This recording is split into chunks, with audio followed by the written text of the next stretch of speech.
ফলতায় রণভঙ্গ জাহাঙ্গীর খানের ঝুঁকলেন পুষ্পা, পালালেন ফলতা থেকে। বৃহস্পতিবার ফলতায় পুনর্নির্বাচন আর তার আগেই ভোটে না লড়ার সিদ্ধান্ত তৃণমূল প্রার্থী জাহাঙ্গীর খানের। তিনি বলছেন যে ফলতার মানুষের উন্নয়নের স্বার্থেই তিনি এই সিদ্ধান্ত নিয়েছেন।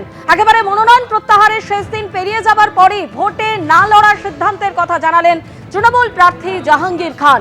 প্রার্থী পদ প্রত্যাহার না করায় ইভিএম এ তার নাম থাকবে, এমনটাই জানিয়েছে নির্বাচন কমিশন।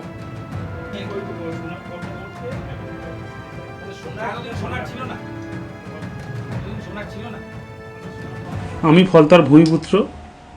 আমি চাইব ফলতা শান্তিতে থাকুক, সুস্থ থাকুক, ভালো থাকুক এবং ফলতায় আরও বেশি বেশি উন্নয়ন হোক। তাই সোনার ফলতা হোক, এটাই আমার স্বপ্ন ছিল।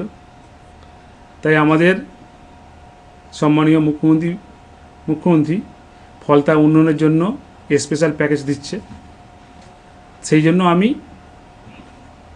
আগামী 21শে মে যে রিপোল আছে, সেই রিপোলের কন্টেস্ট থেকে আমি নিজেকে দূরে সরিয়ে নিলাম। পুষ্পা ঝুঁকিটা নিয়েই বলেছিল, তাহলে পুষ্পা ঝুঁকলো কেন?